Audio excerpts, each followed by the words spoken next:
അയ്യപ്പ വിശ്വാസികളുടെ ഒന്നും മൊത്തത്തിലുള്ള അവകാശം ഏറ്റെടുക്കാൻ RSSും BJP ഒന്നും വരേണ്ടതില്ല.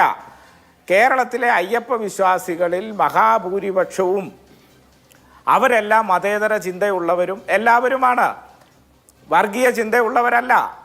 നിങ്ങൾ ഇതിനെ ഈ അവസരം വർഗീയമായി ഭിന്നിപ്പിച്ച് ഇവിടെ ചേരിതിരിവുണ്ടാക്കാൻ വേണ്ടിയാണ് നിങ്ങൾ ശ്രമിക്കുന്നത്.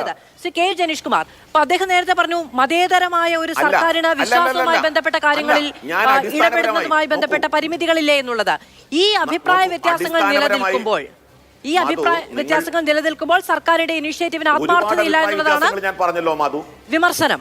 ഞാൻ വരാം ശ്രീ RV ബാബു. ശ്രീ ജനീഷ് കുമാർ, അങ്ങ് ചുരുങ്ങിയ മധു തെറ്റിദ്ധരിപ്പിക്കുന്ന തരത്തിൽ പറയരുത്. ഞാൻ ആദ്യമേ തന്നെ പറയാം ഇവിടെ അദ്ദേഹം പറഞ്ഞ കൂട്ടത്തിൽ പറഞ്ഞത് ശബരിമലയിലേക്ക് കൂടുതൽ ഭക്തജനങ്ങൾ എത്തിയാൽ അതുവഴി സംസ്ഥാന സർക്കാർ കൂടുതൽ പണം റവന്യൂ ആഗ്രഹിക്കുന്നു, ആ നിലയിലുള്ള ഒരു വ്യാഖ്യാനമൊക്കെയാണ് നടത്തിയത്.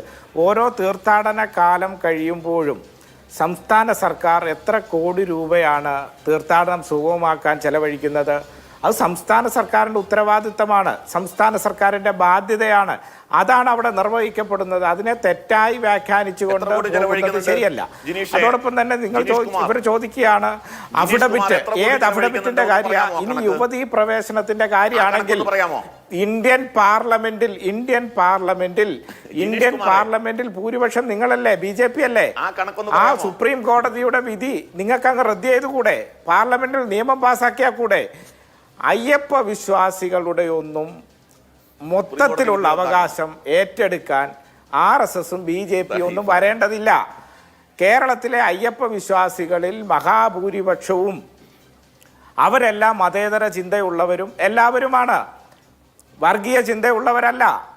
നിങ്ങൾ ഇതിനെ ഈ അവസരം വർഗീയമായി ഭിന്നിപ്പിച്ച് ഇവിടെ ചേരിതിരിവുണ്ടാക്കാൻ വേണ്ടിയാണ് നിങ്ങൾ ശ്രമിക്കുന്നത്. ഇവിടെ ഏത് കേസ് പിൻവലിക്കുന്ന കാര്യം നിങ്ങൾ പറയുന്നത്? ഇരുമുടിക്കെട്ട് വലിച്ചെറിഞ്ഞിട്ട് പോലീസ് സ്റ്റേഷൻ ബഹളം ഉണ്ടാക്കിയ കേസോ? ഏത് അയ്യപ്പ വിശ്വാസിയാണ് പറയുന്ന ആ കേസ് പിൻവലിക്കണമെന്ന്? അയ്യപ്പ വിശ്വാസികൾ ഇരുമുടിക്കെട്ടും അതോടൊപ്പം തന്നെ നെയ്ത്തേങ്ങയും ഇതെല്ലാം അവരുടെ ഏറ്റവും വലിയ വിശ്വാസത്തിന്റെ അടയാളങ്ങളാണ്, വിശ്വാസമാണ്. അത് വലിച്ചെറിയുന്നതാണോ വിശ്വാസം?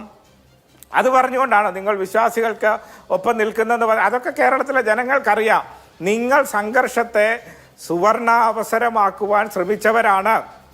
ഇനിയും ഈ ഘട്ടത്തിലും അങ്ങനെ ഒരു അവസരമുണ്ടോ എന്നതാണ് നിങ്ങൾ ലക്ഷ്യം വെക്കുന്നത്. ഞാൻ നിങ്ങൾ രണ്ടുപേരിലേക്ക് വരാം. മറ്റു രണ്ട് അതിഥികളിലേക്കും